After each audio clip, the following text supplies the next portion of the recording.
Perkenalkan, nama saya Abigail Pokar, NIM B2217020, Prodi S1 Keperawatan.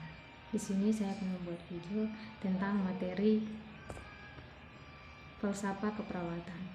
Setiap orang berhak mendapatkan perawatan tanpa memandang perbedaan suku, kepercayaan, status sosial, agama, dan ekonomi.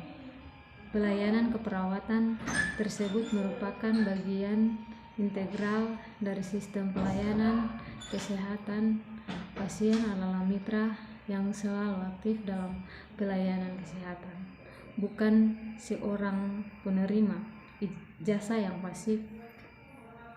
Paradigma keperawatan, pandangan fundamental tentang persoalan dalam suatu cabang ilmu pengetahuan, suatu perangkat bantuan yang memiliki nilai tinggi dan sangat menentukan bagaimana penggunaan untuk dapat memiliki pola dan cara pandangan dasar khas dalam melihat, memikirkan, memberi makna, menyikapi, dan memilih tindakan mengenai suatu kenyataan atau fenomena kehidupan manusia.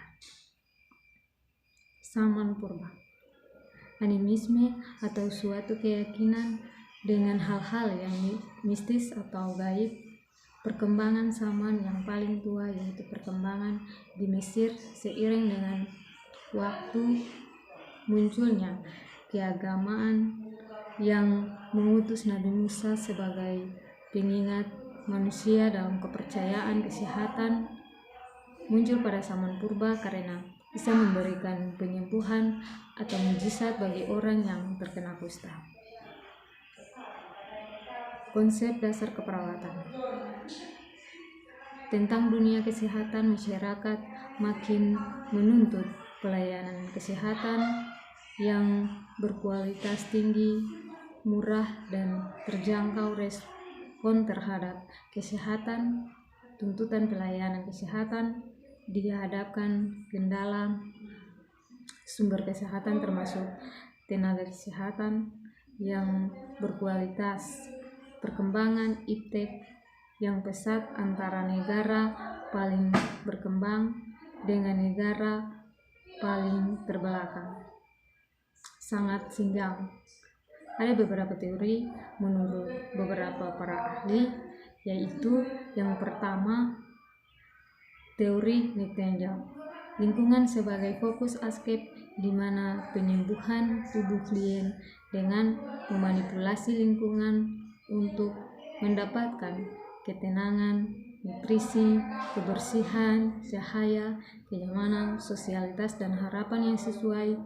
Yang kedua, teori Virginia Henderson, membantu individu yang sakit dan sehat dalam melaksanakan aktivitas yang memiliki kontribusi terhadap kesehatan dan penyembuhan, di mana individu dibantu secara cepat untuk mendapatkan kembali kemandiriannya untuk memenuhi 14 kebutuhan Henderson.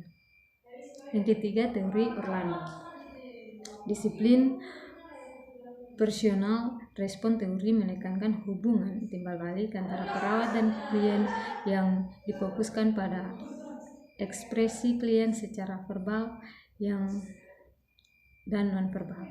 Yang keempat, teori Dorothy Johnson, bagaimana klien beradaptasi terhadap kondisi sakitnya dan bagaimana stres aktual atau potensial yang mempengaruhi kemampuan beradaptasi. Yang kelima, teori Rogers, keperawatan sebagai ilmu yang mendukung adanya penelitian keperawatan. Yang keenam, teori Dorothea Oren, keperawatan menekankan pada kebutuhan klien tentang keperawatan diri. Yang ketujuh, teori Betty Neumann, manusia secara utuh, menggabungkan konsep holistik dan mendekatkan sistem terbuka.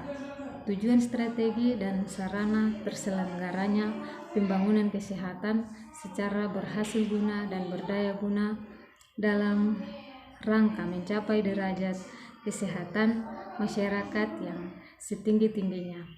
Strategi utama meningkatkan akses masyarakat terhadap pelayanan kesehatan yang berkualitas, meningkatkan pembiayaan kesehatan, sistem kesehatan nasional. Sistem kesehatan nasional adalah suatu tantangan yang menghimpun berbagai upaya bangsa Indonesia secara terpadu dan saling mendukung guna menjamin derajat yang setinggi-tingginya.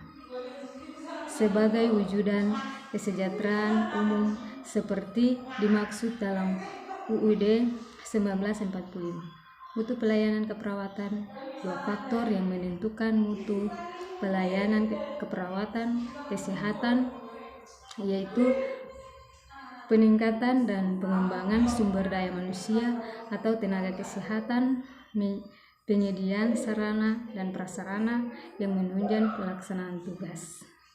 Sekian video dari saya, terima kasih.